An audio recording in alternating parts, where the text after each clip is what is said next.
This is Jatin Gupta for Transfer Hustle, a single platform जहां हम बात करते हैं मैनचेस्टर यूनाइटेड के ट्रांसफर टॉक्स के बारे में, गॉसिप्स, रूमर्स, जो भी चलता रहता है मैनचेस्टर यूनाइटेड की सराउंडिंग में, हम उसकी बात करते हैं एक फैन बेस के साथ, एक फैन पैशन के साथ। और हमारे साथ ज्वाइन हुए हैं आज अर्नब मित्रा, जो एक मैनचेस्टर यूनाइटेड फैन है और यूनाइटेड फॉलो कर रहे हैं 2002 से। उन्होंने स्टार्ट किया था जब मैनचेस्टर यूनाइटेड और आर्सेनल की राइवलरी टॉप पे होती थी, तब से अब तक का सफर, और इस सफर के बारे में बात होगी।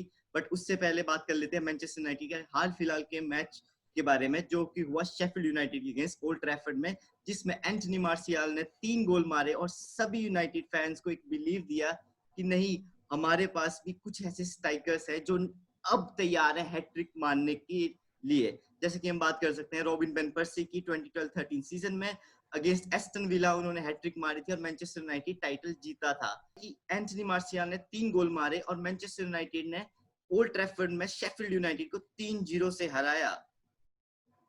इस विक्ट्री से मैनचेस्टर यूनाइटेड की टॉप 4 की बैटल वोल्व्स के साथ, चेल्सी के साथ, इवन लेस्टर के साथ एक दूसरे ही लेवल पे चली गई है, क्योंकि with the impact of Pogba, Fernandes, जिस तरीके से वो पास कर रहे थे, जिस तरीके से हम देख रहे थे कि मैटिच ने बहुत ही अच्छा गेम खेला, पीछे से आ रहे थे, बॉल बना रहे थे आगे तक, फिर देन पोग्बा और ब्रूनो को एक लिबर्टी दे रहे थे कि नहीं आप आगे जाइए।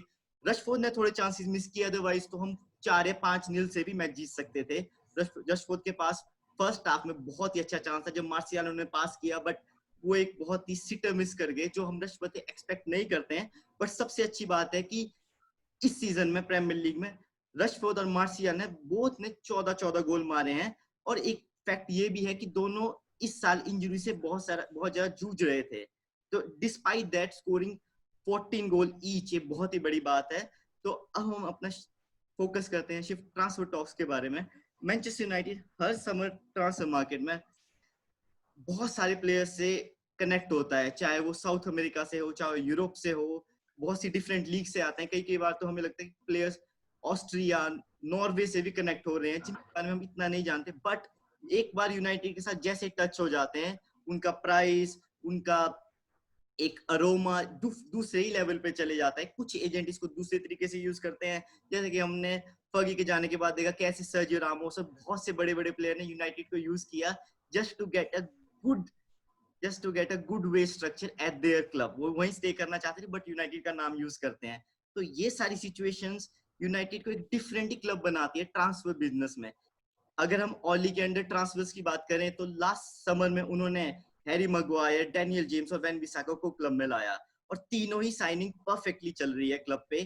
कुछ डेवलपमेंट हो रही है जिससे यूनाइटेड फैंस पे एक विश्वास नहीं भी, अब प्लेयर्स आ रहे हैं जो straight away value for money provide कर रहे हैं क्लब को। और अगर हम विंटर ट्रांसफर सीजन की बात करें, जहां पे हमने इघालो को लोन पे लिया क्योंकि जरूरत थी एक स्ट्राइकर की, उस समय रशफोर्ड की इंजरी भी थी, और हमने ब्रूनो फर्नांडेज को साइन किया, जिसके लिए हर एक मैनचेस्टर यूनाइटेड फैन ने जनवरी के स्टार्ट से ही सोशल मीडिया पे इतना प्रेशर डाला कि एंड तक शायद वो प्रेशर सबसे बड़ा रीजन बना कि ब्रूनो फर्नांडेज ने मैनचेस्टर यूनाइटेड को ज्वाइन किया। और देख लीजिए उनके आने के बाद मैनचेस्टर यूनाइटेड ने मैच हारा ही नहीं है, एक अनबीटन स्ट्रीक है। तो सबसे पहले हम आपसे जानना चाहेंगे क्या लग रहा है इस ट्रांसफर सीजन में, जब कोरोना वायरस है, फाइनेंशियल क्राइसिस है, हमारे पास तो भी एक एज है, हमारे पास बहुत सा प्रॉफिट है जो और क्लब्स के पास नहीं है। आप किस तरीके से देखते हैं कि कैसे मैनचेस्टर यूनाइटेड अप्रोच करे इस 2020 समर ट्रांसफर मार्केट को?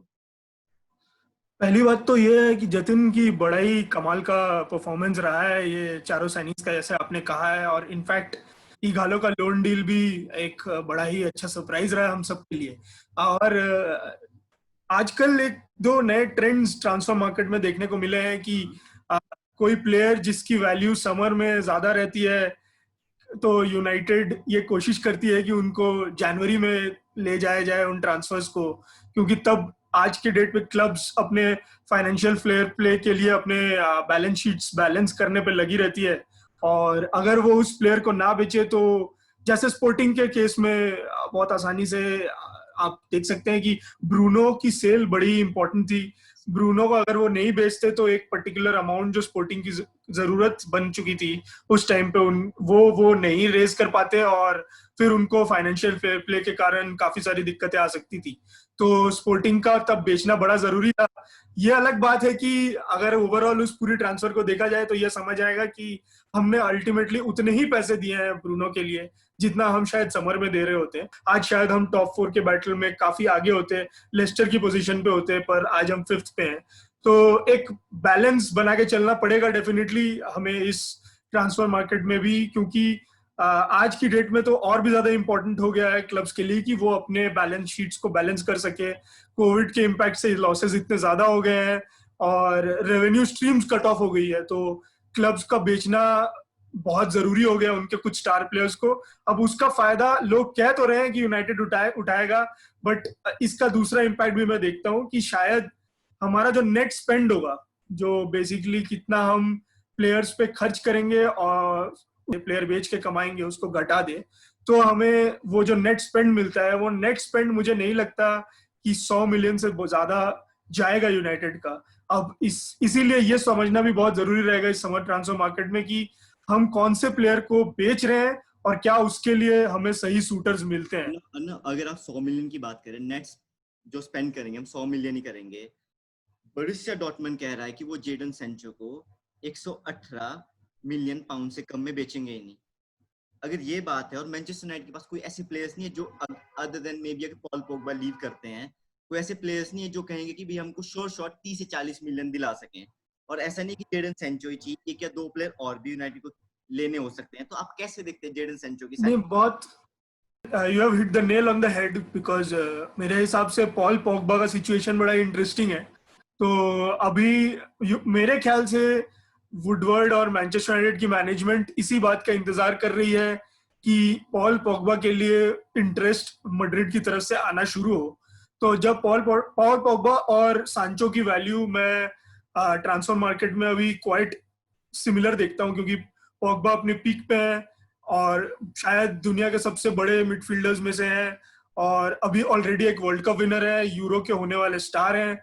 रियल मैड्रिड के लिए एक बहुत ही आइडियल साइनिंग है पोग्बा, और 100 मिलियन से कम तो मैं पोग्बा की वैल्यू देखता नहीं हूँ। पहले हमने 150 मिलियन का लगाया था उस पे, जो आई थिंक एक नेगोशिएशन पॉइंट स्टार्ट पॉइंट था यूनाइटेड की तरफ से, बट 100 मिलियन में हम शायद उसे जाने देंगे पोग्बा को। और जितना मुझे बुरा लगेगा ये जानते हुए कि पोग्बा चले जाएंगे, पर ये एक जेन्युइन पॉसिबिलिटी है। हम आई थिंक स्क्वाड भी इस बात को एक्सेप्ट कर चुका है कि ये इन ऑल लाइकलीहुड एक बहुत ही रियल पॉसिबिलिटी है। ये हो सकता है कि पोग्बा हमें छोड़ के चले जाए सीजन के एंड पे। तो पोग्बा का 100 मिलियन और मेरे ख्याल से सांचो को हम 100 मिलियन में लेंगे, तो मैं देखता हूँ कि वो दोनों ट्रांसफर एक दूसरे को कैंसिल आउट करते हैं। सांचो एक ऐसा प्लेयर है जिसका फ्यूचर बहुत स्ट्रांग है।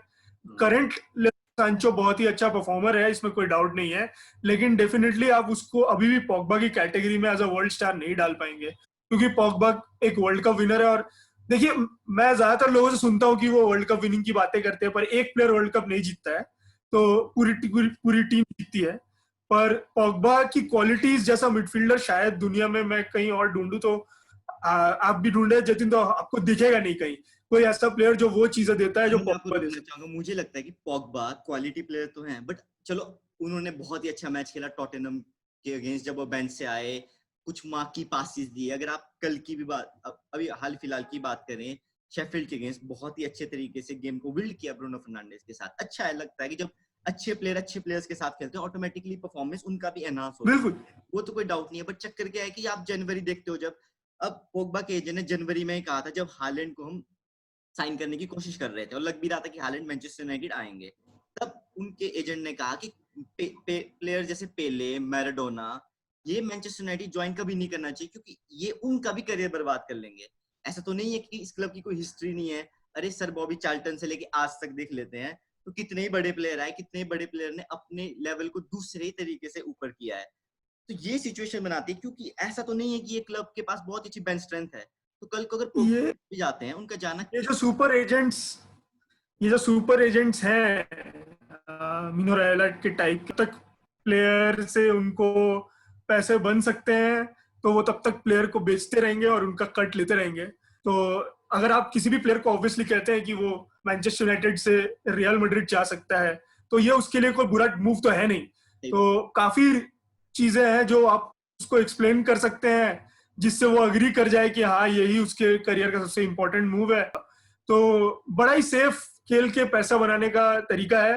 बट ऐसी कोई बात नहीं है, पेले माराडोना के टाइम पे साउथ अमेरिकन को अगर आप नोट करें तो वो वैसे भी मैनचेस्टर आके खेलना नहीं चाहते हैं। बड़ी दुख की बात है कि मैनचेस्टर एक ऐसा शहर है जिसमें बहुत ज्यादा अट्रैक्शंस नहीं है किसी साउथ अमेरिकन के लिए जो धूप में पला बड़ा हुआ है और बीचेस में अपना टाइम बिता चुका है। तो अब मैनचेस्टर की सुबह से शाम तक की बारिश में और एक लंदन भी छोड़ के वो मैनचेस्टर में क्यों रहना चाहेगा। तो ये एक प्रॉब्लम साउथ अमेरिकन के लाइफस्टाइल को लेके हमेशा आती रही है। इसीलिए वेरॉन, डी मरिया ऐसे प्लेयर्स यूनाइटेड में वो हाइट्स पाए जो वो वर्ल्ड में अचीव कर चुके थे।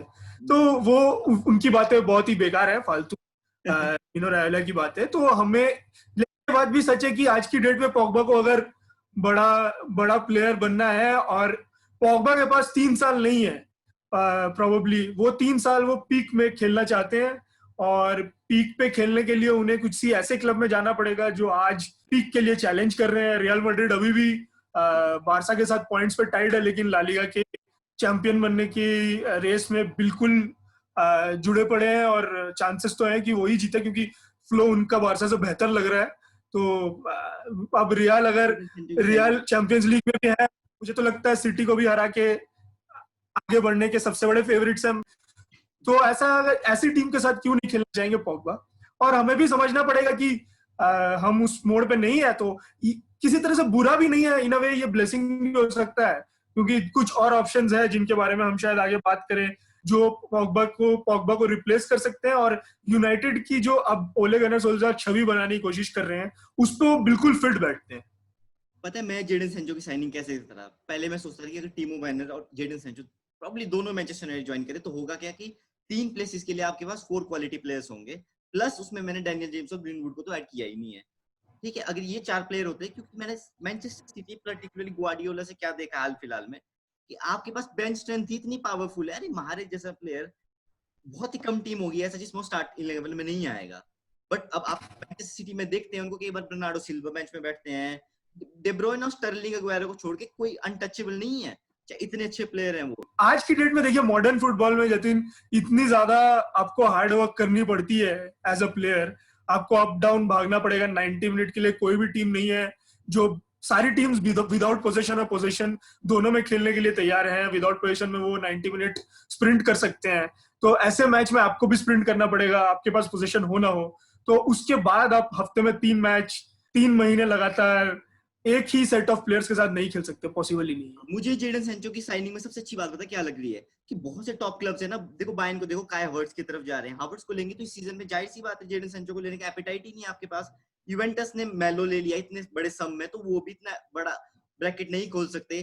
बार्सिलोना लुटारो मार्टिनेज पे जा रहा है, रियल मैड्रिड शायद पोग्बा और किसी और प्लेयर पे दिख रहा है, इवन सेंचो भी ला लीगा जाती तरफ नहीं दिख रहे हैं। तो प्रीमियर लीग में एक ही ऑप्शन बचता है क्योंकि चेल्सी ने अपना बहुत सारा सम है वो स्पेंड भी कर लिया है, तो एक ही क्लब बचता है मैनचेस्टर यूनाइटेड। वो अब देखने वाली बात होगी ये कि अगर हम नेगोशिएशन करते हैं पॉल पोग्बा का क्लब से जाने के लिए और सेंचो को क्लब में आने के लिए, तो एड वुड इसमें कितना टाइम लेते हैं, क्योंकि अगर एड वुडवर्ड टाइम ज्यादा लेते हैं तो ये बहुत ही क्रिटिकल सिचुएशन होगी कि हम बाकी प्लेयर्स को कैसे साइन करें।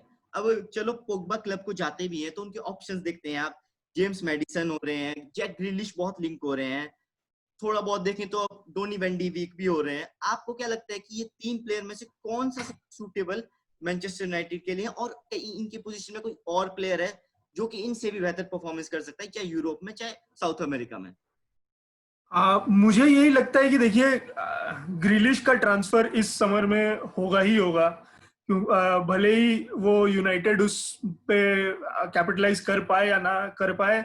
चेल्सी या इवन लिवरपूल भी ट्राई करेंगे कि ग्रिलिश जैसा प्लेयर मिल जाए, क्योंकि अब के कोविड के मार्केट में ग्रिलिश की वैल्यू, अगर एस्टन विला प्रीमियर लीग में रहते भी हैं फिर भी ग्रिलिश की वैल्यू बहुत ज्यादा नहीं हो पाएगी अब। और आई डोंट थिंक कि 40 से 50 मिलियन के बीच पाउंड्स के से ज्यादा वो मांग पाएंगे ग्रिलिश के लिए, और 40 से 50 मिलियन में ग्रिलिश एक बहुत ही बढ़िया प्लेयर है, क्योंकि मुझे नहीं लगता कि प्रीमियर लीग में कोई भी ऐसा मिडफील्डर है अब जो पीक की तरफ मूव कर रहा है, यंग भी है और पीक की तरफ मूव कर रहा है, एक लॉन्ग पीक भी होने वाला है जिसको देख के लगता है फिजिकली भी बहुत फिट है, और वो इतने टाइट स्पेसेस में इतना अच्छा क्रिएटिव माइंड होने वाला प्लेयर बहुत ही कम है। तो पॉगबा रहे ना रहे, इस बात पे तो मैं काफी हद तक सर्टेन हूं कि ग्रिलिश ओल्ड ट्रैफर्ड में होंगे, अगर कुछ बहुत बड़ी गलती ना हो जाए यूनाइटेड के प्लानिंग में, ट्रांसफर प्लानिंग में, तो ग्रिलिश को मैं जरूर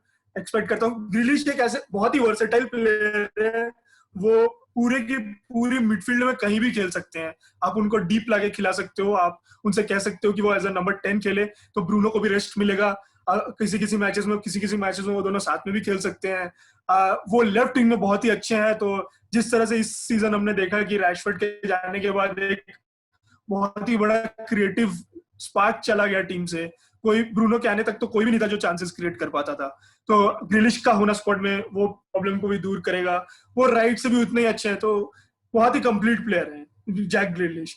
अगर वैन डे वीक पे आए तो मुझे ग्रिलिश के साथ सबसे अच्छी बात पता है, हाँ बोलिए जतिन। ग्रिलिश के साथ सबसे अच्छी बात क्या लगती है ना, वो ना बॉल को अपने साथ कैच, ईडन हैजार्ड के साथ सबसे अच्छी बात क्या थी चेल्सी में, कि वो बॉल को कैरी कराते थे अपने साथ और प्लेयर्स को साथ में खिलाते थे। प्लस ये जो लीडरशिप क्वालिटी है, जो पोग्बा पे ऐसा नहीं कह रहे कि है नहीं, बट नहीं है ना कि वो दूसरे लेवल पे चले जाते हैं, तो वो भी मैनचेस्टर यूनाइटेड के लिए बहुत ही अच्छी बात है ग्रिलिश के साथ।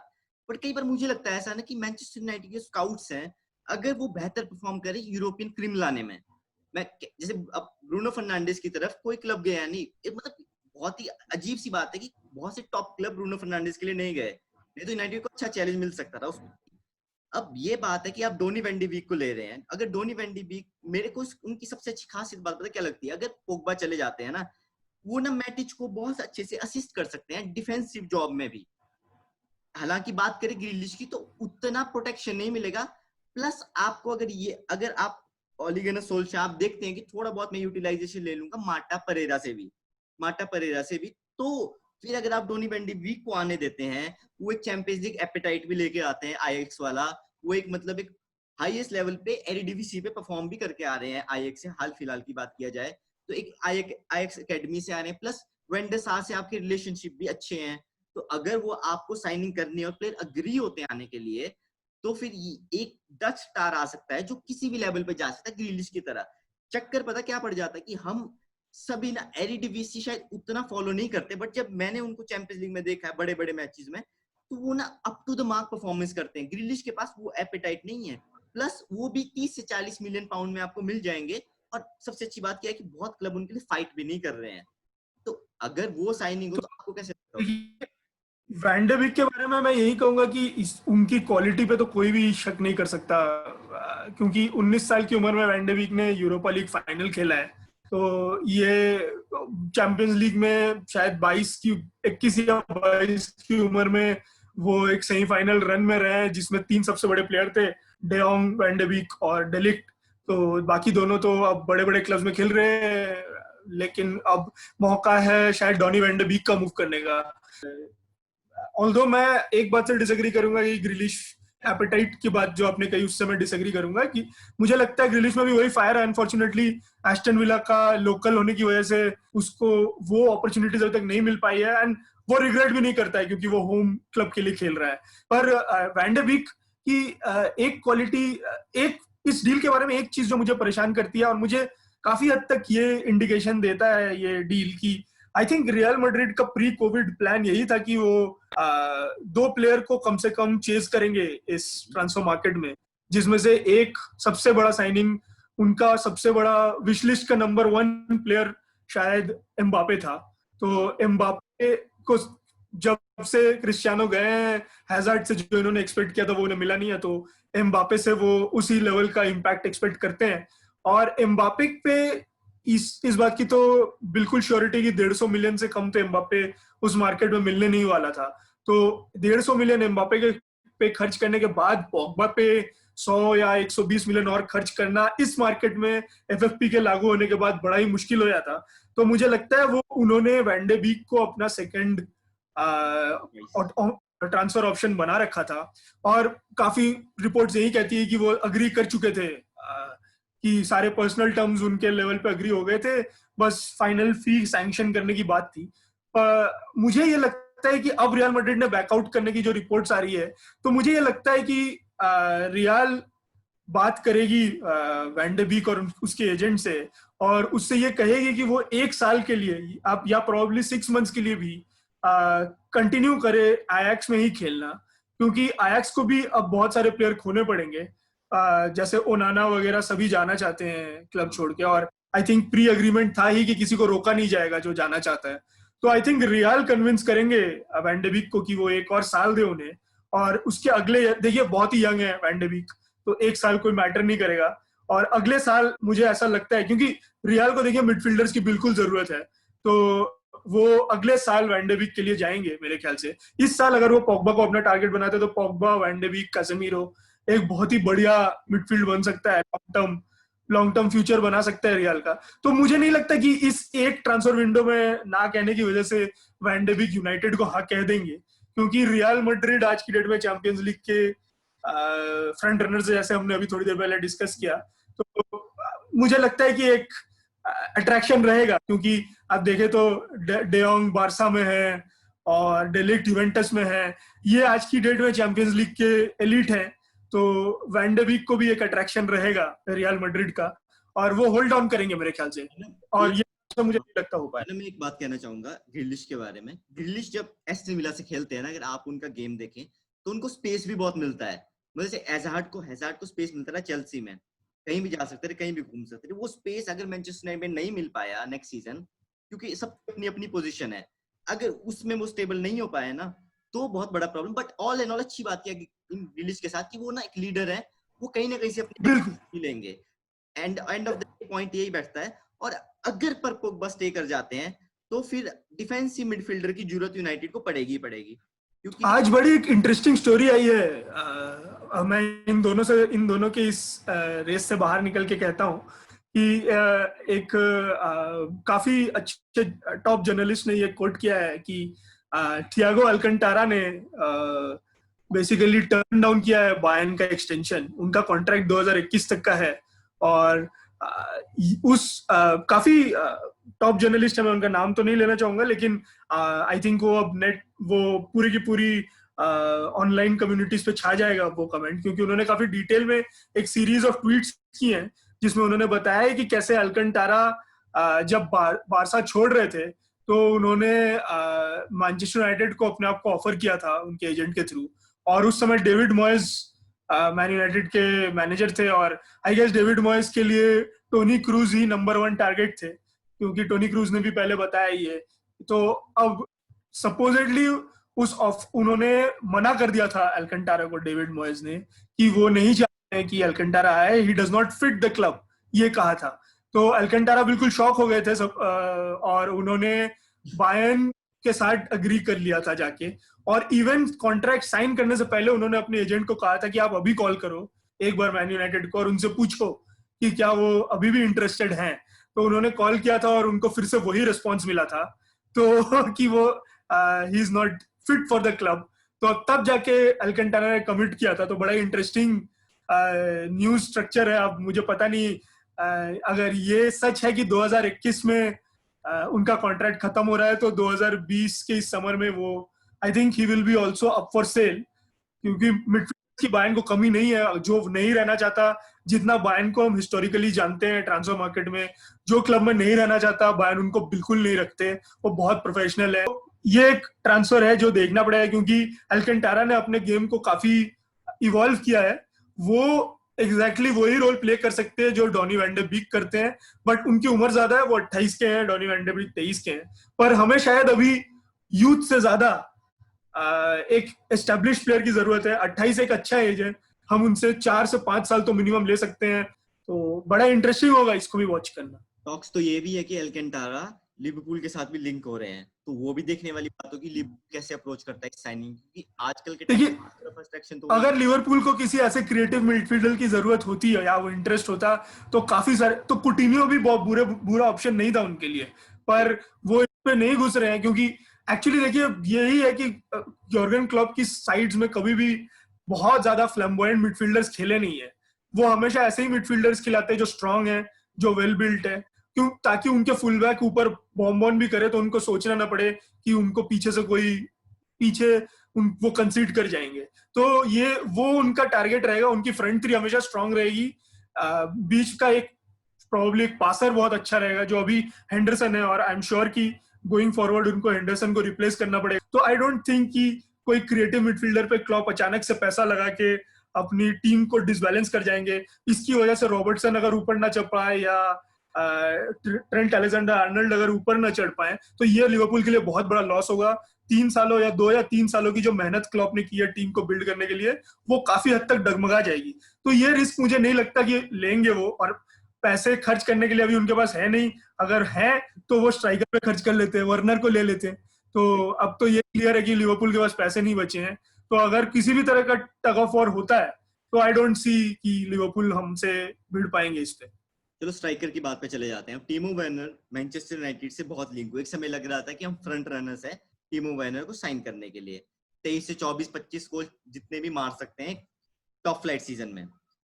अब वो चेल्सी चले गए हैं और कई फैंस अभी भी बिलीव करते हैं कि हमारे पास डिस्पाइट मार्शियल ने हैट्रिक मारी है, अभी लगता है कि कोई टैप इन वाला जो बॉक्स के अंदर ही रहे, जो बेन विसाका, डैनियल जेम्स और भी जो क्रिएटिव प्लेयर्स है उनकी क्रिएटिविटी को अप्रिशिएट कर सके टैप इन करके।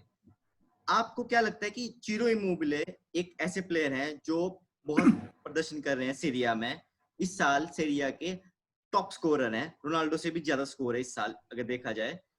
तो आप अभी हाल फिलहाल में मैनचेस्टर यूनाइटेड से लिंक हुए, इतने प्रोमिनेंट तरीके से नहीं बट लिंक जरूर हुए हैं। आपको क्या लगता है कि कोई ऐसा स्ट्राइकर जो 2-3 साल के लिए अच्छा खेले, वो ये इस तरीके इस चिरो इमोबिले की साइनिंग अगर मैनचेस्टर यूनाइटेड आते हैं, कैसे देखते हैं आप इस साइनिंग को? एक तो वो 30 साल के हो गए हैं, तो और अब क्योंकि उनका एक बहुत ही टॉप सीजन गया है तो मैं ये एक्सपेक्ट करता हूँ कि उनकी वैल्यू भी बहुत ज्यादा हो जाएगी, स्पेशली क्योंकि वो शायद अपनी टीम के सबसे वैल्यूएबल एसेट होंगे। तो टीम उनको आसानी से छोड़ेगी नहीं। जब तक कॉन्ट्रैक्ट रन डाउन होने का सीन ना हो तो आज की डेट पे ऐसे ट्रांसफर्स होना काफी डिफिकल्ट हो जाता है अगर हम पे करने में इंटरेस्टेड नहीं है। तो मुझे ऐसा लगता है कि ओले एक गैम्बल ले रहे हैं, सीजन की शुरुआत से लिए उन्होंने, और आज की डेट पे अगर आप बैठ के उस गैम्बल को स्टडी करें तो आपको ये लगेगा कि ये इतना बुरा सौदा नहीं रहा है। बिल्कुल मैं भी यही चाहता हूँ कि कोई बॉक्स में रहे और कोई भी क्रॉस आए, कोई भी थ्रू बॉल हो तो बिहाइंड द डिफेंस, तो छोटे से छोटे स्पेस, जब डिफेंस के पीछे ज्यादा स्पेस ना भी हो उसमें भी घुस के वो फिनिश कर दे। पर ये सब बातें सिर्फ अप्रोच की हैं, मैटर अल्टीमेटली करता है कि गोल्स कितने हैं आपके पास। तो अगर हम ये देखें कि साला, माने, फर्मिनो के जॉइंट गोल्स आई थिंक 54 है इस सीजन प्रीमियर लीग। हाँ, तो और ग्रीनवुड, मार्शियल और रैशफोर्ड के जॉइंट गोल्स है 50। तो ये एक बहुत ही इंटरेस्टिंग मिक्स है। तो मैं ये, अगर ये आउटकम है, और वो तब जब हम ग्रीनवुड को ज्यादा मौका नहीं दे रहे हैं, हम ग्रीनवुड को बहुत ही ध्यान से प्रोटेक्ट करके चल रहे हैं, जो कि बहुत ही अच्छा है। ओले से अच्छा मुझे नहीं लगता कि ग्रीनवुड के लिए कोई कोच हो सकता था, क्योंकि ओले ने खुद मैनचेस्टर यूनाइटेड में ये जर्नी की है। वो जानते हैं कि एक स्ट्राइकर बनना क्या होता है मैन यूनाइटेड के लिए। देखिए, इसमें कोई शक नहीं है कि ग्रीनवुड एक सेंटर फॉरवर्ड है। आज उनको राइट विंग में खिलाया जा रहा है ताकि he can take on one single defender which will be a full back, the left fullback, rather than turn as a center forward, and take a run towards the two center backs in between. So it becomes easier for him. Martial is a much more experienced player, तो उसको वो responsibility दी गई है। तो लेकिन मुझे ये भी लगता है, मैं genuinely believe करता हूँ, ओले बिलीव करते हैं कि martial is a 20 to 25 goal man right now। तो अगर ये है, अगर मार्शियल ये प्रूव कर दे, ये पॉसिबल है उनके प्रूव करना। उनके ऑलरेडी 19 गोल्स हो चुके हैं और अब जितने मैचेस बचे हैं उसमें 6 गोल या 7 गोल मारना कोई बड़ी बात नहीं है। तो ये वो कर सकते हैं। तो अगर वो ये इस तरह का रिटर्न दे जाते हैं तो, और अगर हम सांचो को भी ले आते हैं, तो ग्रीनवुड के लिए इससे ज्यादा कुशन्ड एंट्री हो नहीं सकती प्रीमियर लीग में, क्योंकि उनको स्ट्राइकिंग में भी मौके मिलेंगे।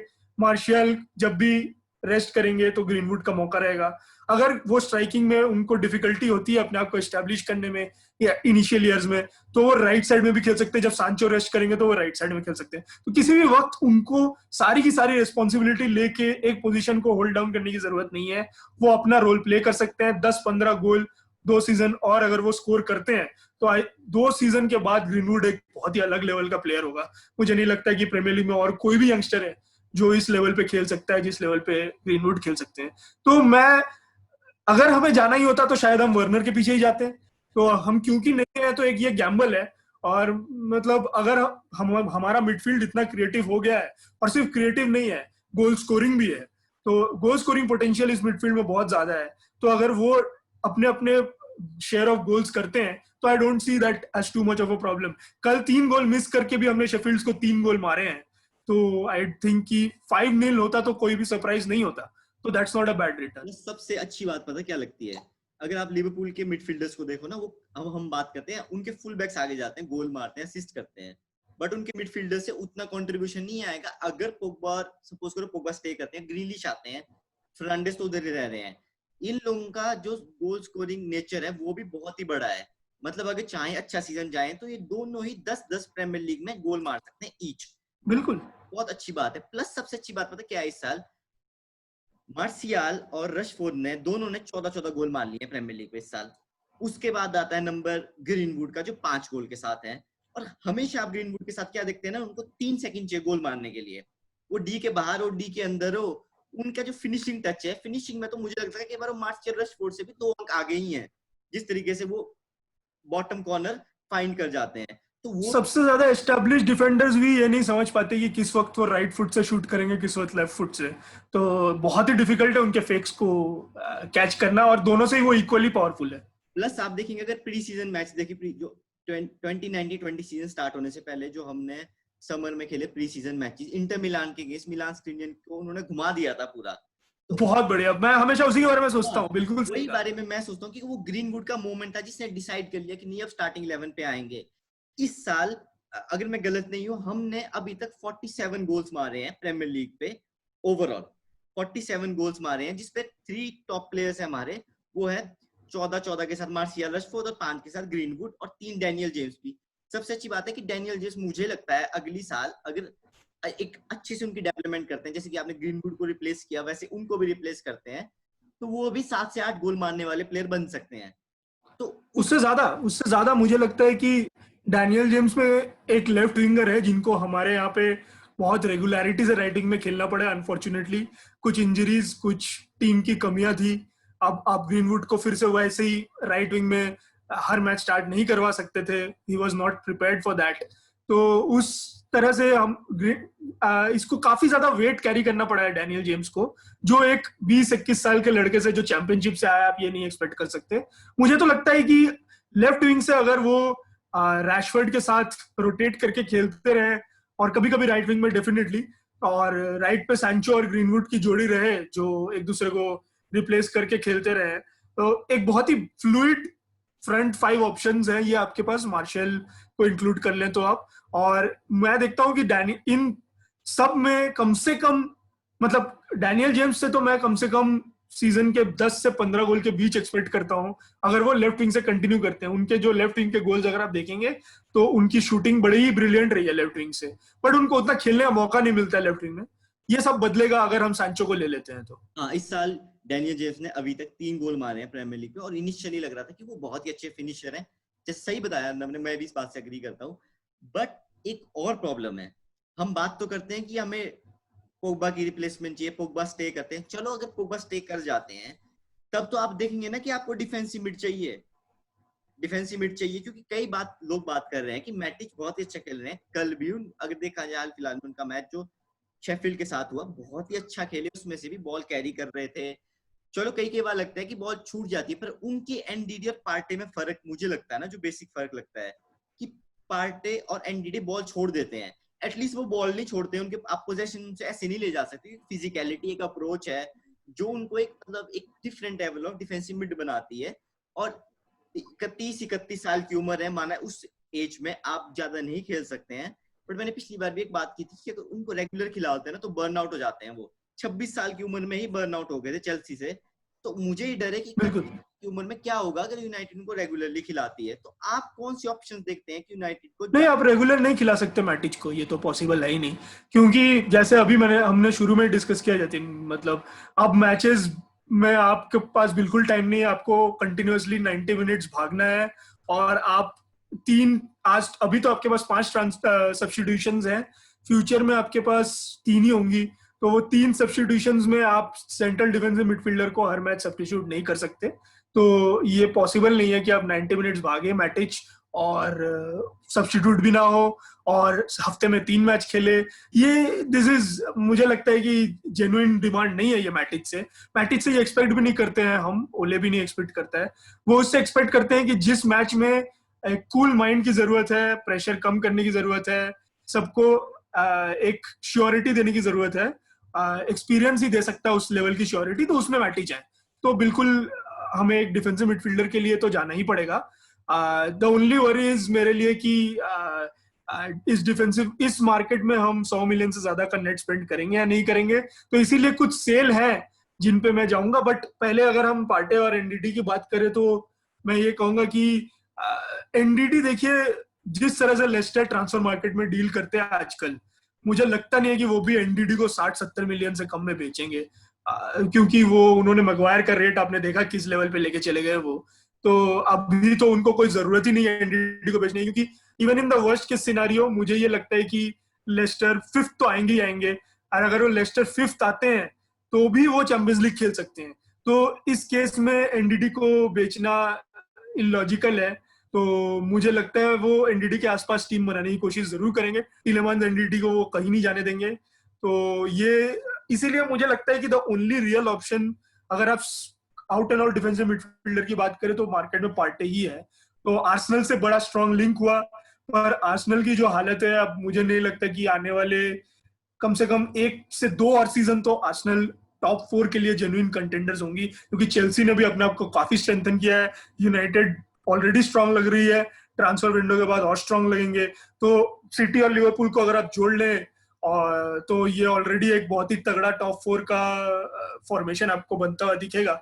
उसके पीछे स्पर्स भी हैं, वुल्व्स तो हमेशा ही अच्छी टीम रहेगी, वुल्व्स की क्वालिटी को पे शक नहीं कर सकते आप। तो पार्टी के लिए इट्स नॉट लॉजिकल कि वो आर्सेनल की तरफ देखें। तो ये अब फिर पार्टी एक बड़ा इंटरेस्टिंग प्रोस्पेक्ट बन सकता है आपके लिए, क्योंकि वो फिर क्या, देखिए एथलेटिको मैड्रिड का स्टाइल ऑफ प्ले ऐसा है कि ज्यादातर match Atletico Madrid believe in sitting back, making themselves strong at the back and then attacking। इस अप्रोच को फॉलो करने से आपको ज्यादा क्रिएटिविटी नहीं मिल पाती है लेकिन इनके बैक 4 इतना स्ट्रांग है एथलेटिको मैड्रिड का कि अगर कोई मिडफील्डर या फॉरवर्ड बॉल गिव अवे भी कर देता है, वो इतनी जल्दी अपने आप को रीऑर्गेनाइज कर लेते हैं कि पार्टे के ऊपर प्रेशर नहीं होता है कि वो बॉल लूज कर जाए तो बहुत बड़ा कुछ प्रॉब्लम आने वाला है। यूनाइटेड में जब इस चीज पे स्ट्रेस किया जाएगा कि आप बॉल लूज नहीं कर सकते, तो मुझे उसमें वो क्वालिटी दिखती है पार्टे में कि वो स्टाइल ऑफ प्ले से खेल सकें, कि वो पॉगबा, ब्रूनो या ग्रिलिश या कोई भी क्रिएटिव मिडफील्डर्स जो उसके साथ है, उनको बॉल पास करके अपने से दूर बॉल रख सकें। प्रेशर में अच्छा ड्रिबल करके निकलने की एबिलिटी है उनमें। तो अगर वो, मुझे लगता है कि वो उनमें वो बात है कि वो अपने आप को ढाल सकते हैं एक नए स्टाइल ऑफ प्ले में। यूनाइटेड में आके उनका स्टाइल ऑफ प्ले थोड़ा सा बदलेगा। अगर डिफेंसिव मिडफील्ड की आप बात करें तो आज के मार्केट में ज्यादा रियलिस्टिक मुझे पार्टी ही लगता है। लेकिन मैं उल्टा ये कहूंगा कि अगर वैन डे बीक पॉसिबल है, अगर हम वैन डे बीक से को मना सकते हैं कि वो क्लब ज्वाइन करे, तो I wouldn't really mind seeing combination of Pogba, van de Beek and Bruno. मुझे लगता है वैन डे बीक में भी वो है डीप खेलने की एबिलिटी, वो आयैक्स के लिए काफी मैचेस डीप खेल चुके हैं। तो वो अगर आगे जाते, पॉगबा ने एक इंटरेस्ट दिखाया है डीप खेलने में, वो भी पिछले मैच में ऐसा नहीं कि बहुत ज्यादा आगे चले गए, वो पीछे से ही खेले। तो अगर ये वो अंडरस्टैंडिंग 3 क्वालिटी मिडफील्डर्स में बिल्डअप होना इतनी बड़ी बात नहीं होती है। जब तीनों ही एक दूसरे की एबिलिटी पे भरोसा करेंगे तो आई एम श्योर कि वो इंटरचेंजेबिलिटी होगी, वो पॉगबा भी डीप आ सकते हैं। तो ये भी एक इंटरेस्टिंग एंगल हो सकता है। तो उस केस में हम ग्रिलिश, वैन डे बीक दोनों के लिए जा सकते हैं।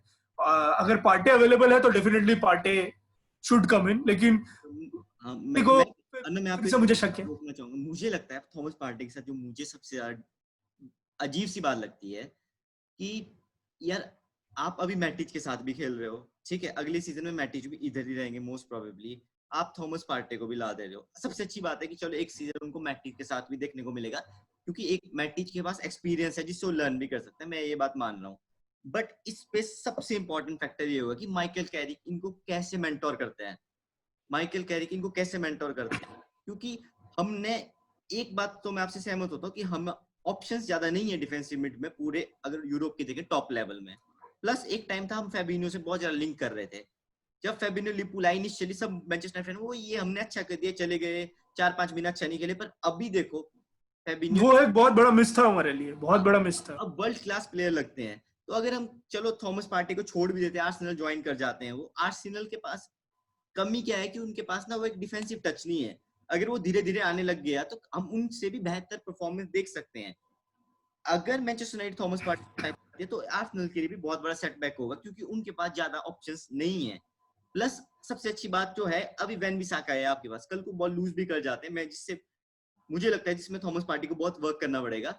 बट अगर वैन बिसाका है तो आपके पास ये क्वेश्चन है कि नहीं कोई पीछे है जो डिफेंस पे भी अच्छी प्रोग्रेस कर सकता है। प्लस मुझे लगता है कि अगर थॉमस पार्टी आते हैं तो अगर वो पीछे, पर उनको कहना भी तो ये पड़ेगा ना कि आप पीछे रहिए, अगर आप कमिट कर रहे हो मोर फॉरवर्ड, तो हम फिर ये नहीं देख सकते कि शॉ और वैन बिसाका आगे जाएं और आगे हेल्प करें, तब उनको पीछे ही रहना पड़ेगा। तो ये भी बहुत बड़ा सिचुएशन फैक्टर होगा, क्योंकि बहुत से यूनाइटेड फैंस हैं जो चाहते हैं कि वैन बिसाका और शॉ भी आगे कमिट हो रॉबर्टसन और अलेक्जेंडर आर्नल्ड की तरह, क्योंकि ये टाइम ही ऐसा है। बट हमारे थोड़े मॉडर्न गेम ही वैसा है। पर जो जिस चीज में बहुत ज्यादा अच्छा नहीं है तो उनको आप जबरदस्ती उसी साइड ऑफ प्ले में डेवलप करने की बात करें, अच्छी बात है अगर वो डेवलप कर सके, ट्रेनिंग में ये करें। पर इसमें कोई बुराई नहीं है अगर आपका फुल बैक बहुत अच्छा अटैकर नहीं है। अगर आपका फुल बैक स्ट्रांग है, आपको डिफेंसिव सॉलिडिटी देता है जैसा वन बिसाका देते हैं, और टू एन मुझे लगता है शॉ भी देते हैं टू एन एक्सटेंट। तो इस केस में मैं तो ये कहूंगा कि अगर 4 लोग मेरे डिफेंस में ऐसे हैं जो पीछे बैठ के अपना काम कर सकते हैं, तो मैं अपने फ्रंट 6 को ये कहूंगा कि वो अटैक करे। इसीलिए मैं कह रहा हूँ कि मुझे बुरा नहीं लगेगा अगर वैंडेबीक, ग्रिलिश दोनों को साइन कर लिया जाए, क्योंकि वैंडेबीक ब्रूनो पॉग्बा या वैंडेबीक ब्रूनो ग्रिलिश एक बहुत ही इंटरेस्टिंग कॉम्बिनेशन होगा। हमारे 4 डिफेंडर्स पीछे रहे, दो जैसे आप देखेंगे कि पेप के फॉर्मेशन में हमेशा राइट बैक और लेफ्ट बैक जो होते हैं वो अंदर की तरफ आ जाते हैं, वो बाहर से जाके क्रॉसेस नहीं डालते, उनका काम इतना क्रॉस डालने का नहीं है, वो अंदर की तरफ आ जाते हैं, वो जैसे 2 डिफेंसिव मिडफील्डर की तरह खेलने लग जाते हैं। और वो बाकी की जो पूरी मिडफील्ड है, जो पूरा अटैकिंग क्वार्टेट है आप कह सकते हैं, वो आगे की तरफ बढ़ जाता है और भर के अटैक करता है, वो बॉक्स से नीचे उतरने की सोचता ही नहीं है। मुझे लगता है कि हम ये कर सकते हैं, हमारी टीम वैसे ही बिल्ड हो रही है। कल भी आप देखें तो जो 5 सब्स्टिट्यूशन हमने किए, जो सारे 5 प्लेयर हमने निकाले हैं, वो सारे ही प्रॉपर अटैकर्स हैं। उनको आप अटैक करने दो, अगर वो अटैक में अच्छे हैं, आपके पास डिफेंडर्स हैं, वो डिफेंड कर रहे हैं, और आप उन डिफेंडर से जबरदस्ती अटैक करवाना चाहते हैं, आप अपने अटैकर से जबरदस्ती डिफेंड करवाना चाहते हैं, ये खिचड़ी बन जाएगी, ये होगा नहीं। तो बेहतर है कि आप डिफेंडर से डिफेंड करवाएं, आप अपने अटैकर्स को फ्री अटैक करने दें। लास्ट सीजन हमने 3 प्लेयर साइन किए, हमने फर्नांडिस पे भी टाइम थोड़ा खोया, पर उसको इन्वेस्ट ही किया जनवरी के तौर पे देखें अगर। पोग्बा के साथ भी हम देखते रहे कि पोग्बा की बैटल भी रहती रही जाने की, रियल मैड्रिड ज्वाइन करने की, थोड़ा बहुत यूवेंटस ने भी अपना तड़का दिया। बट इसमें सबसे बड़ी बात है कि अगर आप कोरोना वायरस से पहले का टाइम देखें तो एड वुडवर्ड के घर के बाद कुछ तमाशा हुआ था, एक तमाशा हुआ था राइट। फैंस ने कुछ मतलब दूसरे तरीके से ले लिया था। तो अब इम्पोर्टेंट बात ये कर जाती है, अगर क्योंकि उन्होंने ओली को बैक भी किया है, दिसंबर नवंबर का टाइम देखें तो सबको लग रहा था कि नहीं ओली सैक भी हो सकते हैं, बट उन्होंने कहा नहीं ओली हमारा फ्यूचर है, हम सोल्शायर के साथ ही जाना चाहते हैं। चलो अब हम देखते हैं कि साइनिंग्स अच्छे से कर रही है, सब फ्लो पे भी आ रहा है क्लब। बट जो कि हमने बात की 3 से 4 प्लेयर साइन करने हैं, 3 से 4 प्लेयर छोड़ने भी हैं, चलो इस बार आपको एक ट्रांसफर विंडो थोड़ी बड़ी मिल रही है, वो अच्छी बात है, बट उसका यूटिलाइजेशन कैसे हो वो भी एक डिपेंड करता है। क्योंकि हमने एड वुडवर्ड के टाइम कभी मैनचेस्टर यूनाइटेड को उतना एग्रेसिव नहीं देखा, उतना स्मार्ट नहीं देखा ट्रांसफर मार्केट में। तो ये भी देखने वाली बात होगी। लास्ट सीजन मैं थोड़ा सा खुश इसलिए था क्योंकि मुझे लगा कि एटलीस्ट 3 तो प्लेयर लाए जो अच्छे लग रहे हैं स्टार्टिंग से ही, क्योंकि मुझे डैनियल जेम्स जब से मैंने उनको एफए कप में देखा था स्वानजी सिटी से, तो मुझे लगा था पता है स्पेस तो है लड़के के पास, बट वही है कि वो कैसे यूटिलाइजेशन करता है, किया भी सही। तो यही है कि आप चिरो इमोबिले ये सारे प्लेयर्स लिंक करते हैं, तो ये भी प्रेशर बिल्ड करते हैं। तो मेरे ख्याल से बना सकते हैं। हम शायद ये जो दो प्लेयर्स हैं, दो पोजीशंस हैं, वो है सेंट्रल डिफेंसिव मिडफील्ड और सेंटर बैक। ये दोनों ही पोजीशंस काफी हद तक प्लेयर अवेलेबिलिटी पे डिपेंड करेगी इस समर। तो अगर वो प्लेयर हमें नहीं मिल पाए जिनकी हमें जरूरत है, तो शायद हम नहीं इन्वेस्ट करेंगे। लेकिन अगर वो प्लेयर अवेलेबल हो जाए, तो जैसे बायर्न में एक और इंटरेस्टिंग फैक्टर चल रहा है, आप एक और इंटरेस्टिंग सिनारियो बन रहा है बायर्न में, जो ये है कि दाऊद अलावा का कॉन्ट्रैक्ट भी अब रन आउट हो रहा है, और वो भी 28 साल के ही हैं। हर्नांडेज के आ जाने के बाद से उनको फर्स्ट टीम में काफी कंपटीशन मिला है, और हर्नांडेज भी स्ट्रॉन्ग परफॉर्मर रहे हैं। तो अलावा का मूव करना एक चीज है जिसको मैं वॉच करना चाहूंगा, क्योंकि मुझे लगता है यूनाइटेड को एक proper left footed centre back की जरूरत है। और अलावा तो एक ऐसे प्लेयर हैं जो मैं पहले कहा करता था जतिन कि अलावा इस दुनिया के सबसे यूनिक प्लेयर्स में से एक है, क्योंकि वो एक वर्ल्ड क्लास स्क्वाड प्लेयर है। तो एक ऐसा प्लेयर जो किसी भी पोजीशन खेले वो वर्ल्ड क्लास है। आप उसको लेफ्ट मिड में खिलाए वो वर्ल्ड क्लास परफॉर्मेंस देंगे, आप डिफेंसिव मिड खिलाइए वो वर्ल्ड क्लास परफॉर्मेंस देंगे, आप सेंटर बैक लेफ्ट बैक कहीं भी खिलाइए वो आपको nothing less than top performance देंगे। तो ऐसे एक प्लेयर की अभी जरूरत है हमें, अगर ऐसा कोई प्लेयर मिल जाए तो। क्योंकि और प्लस बायर्न के साथ जीतने की एक बहुत ही बढ़िया आदत है अलावा को, जिस आदत की भी हमें जरूरत है। तो अगर अलावा की अवेलेबिलिटी पॉसिबल है तो मैं चाहूंगा कि उसकी तरफ मूव करें। चलिए ना, प्लेयर्स की तो बहुत बात कर ली, पर अब सबसे मेरे हिसाब से सबसे इंपॉर्टेंट एस्पेक्ट पे आते हैं। अगर आप देखते हैं कौन कौन से प्लेयर्स आप लोन पे भेजेंगे इस साल, कौन से प्लेयर चाहेंगे आपकी डिपार्चर हो, और कौन से प्लेयर चाहते हैं आपकी क्लब पे आए और एक इम्पैक्ट डालें। तो पहले तो डिपार्चर्स की बात करते हैं। चैलेंज हमेशा यूनाइटेड को डिपार्चर्स में ही रहा है। तो स्मॉलिंग का ये सीजन बहुत अच्छा गया है रोम में। तो अगर हम एक और सेंटर बैक की तरफ देख रहे हैं, एक्सेल टुअनजेबे भी हैं, तो बेहतर है कि हम उनको जाने दें। अभी वैल्यू मिल सकती है उनके लिए, 15 से 20 मिलियन ले सकते हैं हम शायद मार्केट से। तो रोमा ने इंटरेस्ट भी दिखाया है, तो रोमा को एक मौका देना चाहिए कि वो साइन कर ले स्मॉलिंग को। उसके अलावा लिंगार्ड का जाना भी बहुत जरूरी है, क्योंकि एक तो उनका वो इस सिचुएशन को, यूनाइटेड की अपनी पोजीशन को क्लेम नहीं कर पाए हैं, और अब प्रेशर बहुत बढ़ चुका है, फैन बेस भी उनके अगेंस्ट हो चुका है। उनका भी जाना जरूरी है। तो मैं देखता हूँ लिंगार्ड की उम्र के हिसाब से कम 30 से 35 मिलियन के बीच इस मार्केट में जनरेट कर सकते हैं वो यूनाइटेड के लिए। मे बी रोहो और जोन्स में से मैं दोनों को ही जाते हुए देखना चाहता हूँ। देखते हैं कि कितना पॉसिबल है दोनों का जाना, पर इन चारों का जाना जरूरी है। प्रॉबेबली मुझे लगता है, मैं फिंगर क्रॉस करके ये कह रहा हूँ कि प्रॉबेबली पॉग्बा चले जाएंगे। तो पॉग्बा अगर जाते हैं तो वहां पे 100 मिलियन रेज होंगे मेरे हिसाब से। तो उसके अलावा तो ये टोटल मुझे लगता है 165 मिलियन हम जनरेट कर पाएंगे इससे, 160 टू 165 मिलियन। इसी में से 100 मिलियन मुझे लगता है सांचो की तरफ जाएगा हमारे इनकमिंग्स में। 50 मिलियन तक हम शायद ग्रिलिश पे जाएंगे। तो मोरलेस हमने ये सारा स्पेंड, अपना जितना हम अर्न कर रहे होंगे हम उसको सेट ऑफ कर चुके होंगे। इसके आगे हम एक सेंट्रल डिफेंसिव मिडफील्डर की तरफ जा सकते हैं।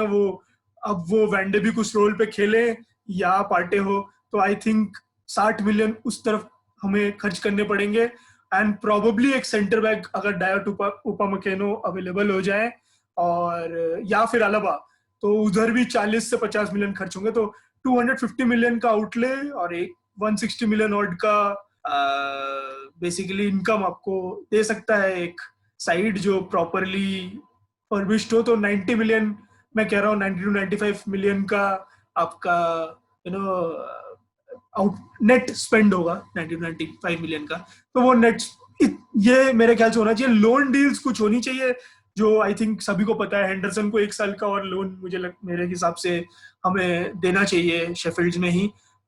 एक गोमेज सांचेज को का लोन डील, इंटर ने कभी कभी इंटरेस्ट दिखाया। ओले ने कहा है कि सांचेज उनके हिसाब से इंटर फिर से सांचेज को ले लेंगे लोन पे, तो अगर ऐसा होता है बहुत अच्छी बात है, सांचेज का लोन डील एक्सटेंड हो, चोंग, हेंडरसन, गोमेज, ये तीनों को मैं बाहर लोन में देखना चाहूंगा अगले साल।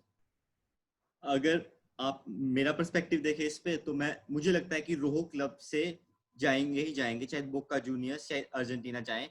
तो उससे क्या होगा, हमारे वैल्यू फॉर मनी तो नहीं मिलेगा जो एक यूरोपियन क्लब दे सकता है, पर चलो थोड़ा बहुत मिल सकता है जो कि हम शायद जोन से एक्सपेक्ट भी ना कर सकें। फिर अगर हम देख रहे हैं कि स्मॉलिंग, मैं भी अग्री करता हूँ कि रोमा फैंसी करता है, क्योंकि जिस तरीके से उन्होंने अपने को सीरिया पे अडेप्ट किया है, वो एक टॉप सीरिया डिफेंडर तो लग ही रहे हैं।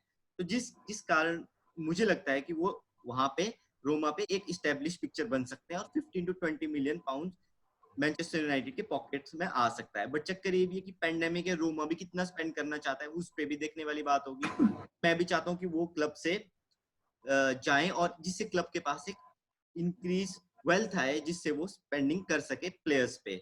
और रही बात लिंगार्ड की, लिंगार्ड का जाना एवर्टन जैसे क्लब या किसी और क्लब में बहुत इंपॉर्टेंट है, क्योंकि एक तो मैनचेस्टर यूनाइटेड अकेडमी प्लेयर है, सभी मैनचेस्टर यूनाइटेड फैन चाहते हैं कि वो भी अच्छा करें, पर ब्रूनो फर्नांडिस के आने के बाद चांसेस नहीं है, तो ये तो वर्थलेस ही है। और प्लस वो आपको एक वैल्यू फॉर मनी दे सकते हैं इस ट्रांसफर मार्केट में, क्योंकि बहुत से प्रीमियर लीग क्लब्स होंगे जो चाहते हैं कि लिंगार्ड का टच उन पे आए, क्योंकि वो एक अच्छे प्लेयर है मिड टेबल क्लब के लिए। और रही बात, अगर मुझे देखा जाए कि और कोई जा सकता है, तो मैं चाहता तो हूँ कि परेरा भी क्लब से जाएं और थोड़ा बहुत वेल्थ लाएं, पर ये भी देखने वाली बात होगी कि परेरा लोन मूव तो अब नहीं करेंगे, या तो वो क्लब से जाएंगे क्लब पे रहेंगे। प्लस ऑली का जो मेरे को अप्रोच लगता है कि भाई वो इस्टेब्लिश जो क्लब प्लेयर्स हैं जिनको चाहे उतना खास नहीं मिला जितना लिंगार्ड को मिला है, अगर हम लिंगार्ड को बैरोमीटर लें, तो मुझे लगता है कि परेरा स्टे कर सकते हैं। बट अगर वो भी जाएं तो वो भी क्लब के पास एक 10 टू 15 मिलियन आ सकता है और एक गुड वैल्यू फॉर मनी हो सकता है, और जिससे क्लब के पास एक अच्छा कैपिटल आ सकता है इन्वेस्ट करने के लिए। और फिर पोग्बा की बात है कि पोग्बा का क्लब से मुझे तो लगता है जाना ही सबसे बेहतर रहेगा, क्योंकि ये मैनचेस्टर यूनाइटेड साइड अगले सीजन में भी कुछ समय ऐसे आ सकते हैं जब फंबल करें, फर्नांडिस की एक इंजरी हो सकती है और आपके पास एक कोई लीडर नहीं रहेगा उस समय, जब पोग्बा के एजेंट, ऐसे मैनचेस्टर यूनाइटेड फैन की लैंग्वेज में बोलूं तो, वेनम फैलाते हैं, तो उस समय उनका रहना ज्यादा हानिकारक रहेगा, क्योंकि वो अकेले ही अपने दम पे अगर मैनचेस्टर को ऊपर ले जाना चाहते तो बहुत समय पहले ले जाते, तो उसमें भी कैपिटल आएगा। सेंचो की डील मुझे सबसे इंपॉर्टेंट इसलिए लगती है क्योंकि वो ना फ्रंट थ्री को डायनामिक नेचर देंगे, जिससे वो तीनों जगह तीनों प्लेयर्स घूम सके हर एक जगह, और एक दूसरे तरीके का एक नेचर बन जाए। प्लस सेंचो से आपको असिस्ट भी मिलेंगे, और जो आप पोग्बा से प्रॉब्लम लेंगे वो सेंचो पे दे देंगे। मेरा ये मानना है कि अगर पोग्बा जाते हैं तो उनका रिप्लेसमेंट, अगर मेरी प्रेफरेंस है, सबसे पहले तो डोनी वेंडी की हो, क्योंकि मुझे लगता है कि ऑलराउंड प्लेयर है, डिफेंसिवली और ऑफेंसिवली भी मदद कर सकते हैं। अगर मुझे ऑप्शन दिया जाए जैक ग्रिलिश, वेंडी पीक और मेडिसन में, तो मैं तो इस पे ही जाऊंगा, क्योंकि वो थोड़े उतने ही प्राइस में मिलेंगे आपको, प्लस एक चैंपियंस लीग अप्रोच लाते हैं जो मेरे हिसाब से इन होते मैं देख रहा हूँ। प्लस थॉमस पार्टे से अग्री करते हैं, क्योंकि ऑप्शंस नहीं है डिफेंसिव मिडफील्ड पे, और मैटिच उतना लंबा जा नहीं सकते, फ्रेड और मकटोमनी अपने को डिफेंसिव मिडफील्ड नहीं देखते हैं। अब रही बात लोन की, तो एलेक्सी सैंचेज का लोन बहुत ही इंपॉर्टेंट है, क्योंकि अगर वो स्टे करते हैं तो कोई भी प्लेयर 400 ग्रैंड वीक और उससे प्लस के वेज स्ट्रक्चर पे है, तो वो तो बेंच पे रह ही नहीं सकता। वो तो पैसा ही उसको एक अट्रैक्ट कर लेगा कि उसको स्टार्ट करना है, जो कि हमारे फ्रंट थ्री के लिए भी अच्छा नहीं होगा, प्लस ग्रीनवुड के डेवलपमेंट के लिए भी अच्छा नहीं होगा। प्लस अगर वो चले जाते हैं, सबसे बड़ी अचीवमेंट होगी एड वुडवर्ड के सीजन की, अगर मेरे हिसाब से वो सेंचेस को लोन पे इंटर को परस्यू कर सकेंगे, उनको लोन पे ले। और मैं गार्नर जो डिफेंसिव मिडफील्ड है हमारे यंग स्ट्रक्चर से आते हैं, मैं चाहता हूँ कि वो भी चैंपियनशिप, अगर लोन होता है तो अच्छी बात है, अगर चैंपियनशिप नहीं होता है तो बुंडेसलीगा, सेरिया, किसी भी टॉप लीग पे जाएं और एक डिफरेंट एस्पेक्ट लर्न करके आए, ताकि इवन चाहे डच लीग पे ही जाएं, क्योंकि उनका लोन होना भी बहुत इंपॉर्टेंट है अगर हम डिफेंसिव मिड ले रहे हैं, क्योंकि आने वाले 3 से 4 साल में वो भी एक रिप्लेसमेंट बन सकते हैं थॉमस पार्टी के, अगर वो ज्वाइन करते हैं। और अगर बात रही लोन की, चोंग को भी लोन देना ही पड़ेगा, क्योंकि उन्होंने तो अब कमिटमेंट दे ही दी है यूनाइटेड पे। गोमेज का चक्कर थोड़ा अजीब सा है, बट अगर स्टे करते हैं तो लोन पे उनको भी जाना पड़ेगा, क्योंकि हमको अगर इंक्रीज, जैसे टैमी अब्राहम अच्छे प्लेयर क्यों है, क्योंकि चैंपियनशिप से स्किल लेके आए हैं और गेम टाइम लेके आए हैं, तो वो भी इसमें इन्वेस्टमेंट हो सकता है। प्लस मुझे लगता है कि तो अनजीबी को तो ज्यादा चांसेस मिलने चाहिए जितने मिल रहे हैं, ताकि हम उनको लोन पे अट्रैक्ट ना करें। और रही बात player signing, Donny van de Beek, Thomas Partey और जेडन सैंचो, तीनों ही लीग से बाहर के प्लेयर हैं। हाँ, ग्रिलिश अगर आते हैं तो मुझे अच्छी बात क्या लगेगी कि पोग्बा से एक स्टेप फर्दर है उनकी कैप्टनसी लेवल, जो इतनी कम एज पे उनके पास वो कैप्टनसी लेवल है जो हमारे पे लैक भी करता है। तो अगर फर्नांडेस और ग्रिलिश भी खेलते हैं तो कोई बुरी बात नहीं है। रही बात यूनाइटेड प्लेयर्स की, तो डेवलपमेंट भी तभी हो सकती है जब अच्छे प्लेयर आते हैं। फॉर एग्जांपल ब्रूनो फर्नांडिस उसका बहुत ही अच्छा एग्जांपल है। अर्नब ट्रांसफर्स की बात तो बहुत होगी, सभी एंगल्स पे आई होप हमने टच किया है। बट एक मैच आने वाला है एफए कप का, नॉरिच के against, away from home FA cup. क्या लगता है कि किस तरीके से यूनाइटेड बैटल करेगा कि नेक्स्ट राउंड पे क्वार्टर फाइनल? तो देखो, नॉर्विच के पास तो और कुछ बचा है नहीं इस सीजन, क्योंकि मुझे लगता नहीं है कि वो प्रीमियर लीग में रह पाएंगे। तो इस मैच में तो मुझे लगता है नॉर्विच अपनी जान लगा देंगे। वो बिल्कुल चढ़ के खेलेंगे। उन्होंने सिटी को हराया है, तो कहीं ना कहीं कुछ ना कुछ तो क्वालिटी है उस टीम में जो क्लिक नहीं हो पाई है पूरी सीजन। एक सेम लेवल ऑफ परफॉर्मेंस को दोहराना भी मुश्किल होता है, लेकिन जिस तरह से वो एक सिंगल मैच था सिटी के अगेंस्ट जो उन्होंने जीता था, तो ये भी एक सिंगल मैच है उनके लिए। लेकिन मैं यही कहूंगा कि यूनाइटेड की भी अब एक हंगर दिख रहा है, एक अच्छा करने की चाहत दिख रही है हर प्लेयर के अंदर। तो कुछ ऐसे प्लेयर्स जैसे मेरे ख्याल से फ्रेड को अच्छा नहीं लगा होगा कि इस मैच में उनको खेलने का मौका नहीं मिला है। He should be feeling really bad about it भी, क्योंकि वो इस पूरे साल हम लोग के कॉर्नरस्टोन रहे हैं टीम के। तो मुझे लगता है कि इस तरह के प्लेयर, इवन डैनियल जेम्स बड़े खुश नहीं होंगे कि उनको टीम में खेलने का मौका नहीं मिला, ग्रीनवुड को मौका मिला। तो डैनियल जेम्स शायद इस मैच में एक अलग ही फ्लेवर से खेलेंगे। तो इघालो को शायद हम शुरू से देख पाएंगे। तो काफी सारे ऐसे प्लेयर है जो परफॉर्म करना चाहते हैं। स्क्वाड की स्ट्रेंथ हमारी रंग लाएगी। आई don't C a difficult match, but मैं फिर भी कप गेम को कभी भी आसानी से नहीं लेना चाहता। मैं चाहता हूं कि हम बिल्कुल पावर से स्टार्ट करें। पहले 20 से 25 मिनट में कोशिश करें कि मैच को क्लोज कर दिया जाए, 2 गोल मार दिए जाए, ताकि हम अगले 70-75 मिनट्स में रिलैक्स होकर खेल सके। क्योंकि जितनी देर तक ये मैच ड्रैग ऑन करेगा, आई थिंक नॉर्विच का इंटरेस्ट लेवल और बढ़ता जाएगा। प्रिडिक्शन, गोल प्रिडिक्शन? मेरे ख्याल से अगर डिफेंस लाइन चेंज नहीं होती है, जो जिसके चांसेस मुझे ज्यादा लगते हैं, प्रोबेबली बाई आ जाएंगे, बाकी सब सिमिलर रहेंगे। तो एक क्लीन शीट और देखता हूं मैं, तो मे बी फिर 2-0 देखता हूं। लेकिन अगर डिफेंस लाइन चेंज हो जाती है तो प्रोबेबली 2-1 और 3-1 की तरफ जा सकते हैं। 3-1 probably, 3-1। Let let my take be 3-1। मेरा टेक होगा 3-1 या 4-1, क्योंकि मैं समझता हूँ जिस तरीके से यूनाइटेड का गोल स्कोरिंग नेचर है, मुझे तो लगता है कि वो इस मैच को एक, जैसे कि आपने कहा कि अब हर एक यूनाइटेड फैन एक देख रहा है कि कैसे अपने आप को ओली को दिखा सके, मैनेजर को दिखा सके कि हम भी इस लेवल पे और हम भी स्टार्टिंग 11 में प्रीमियर लीग पे एवरी सिंगल वीक परफॉर्म कर सकते हैं। तो उस हिसाब से देखा जाए तो मैं तो ये देख रहा हूँ कि 3-1 या 4-1 की स्कोर रहेगा। बेशक हम अवे फ्रॉम होम खेल रहे हैं और उसके बाद एफए कप की जर्नी थोड़ी सी और टफ होने वाली है। उसके हिसाब से भी देखना अच्छी बात होगी कि हमारी बेंच स्ट्रेंथ भी कैसे इस पे एक प्रोग्रेसिव अप्रोच दिखा रही है।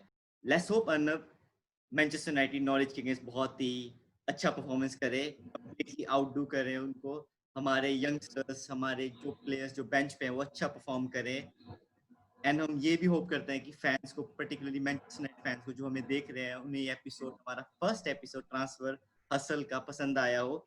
आप चैनल सब्सक्राइब कीजिए, इस वीडियो को लाइक कीजिए, शेयर कीजिए और अपने कमेंट रखिए और अपना व्यू पॉइंट रखिए, हैव योर से, कि आप क्या सोचते हैं कि कैसे ट्रांसफर मार्केट जाना चाहिए, किस तरीके से वुडवर्ड को परफॉर्म करना चाहिए, कि every Manchester United fan at the end of the 2020 summer transfer market feel करे कि नहीं, हमने कुछ गेन किया है, ताकि हम अपना क्लब को अच्छे से फॉरवर्ड करें और नरिश पॉलिश हो सके क्लब ओले गुनर सोल्शायर के अंडर 2021-2022 सीजन पे। धन्यवाद ज्वाइन करने के लिए सभी दर्शकों का, अर्नब आपका भी। See you soon. See you soon.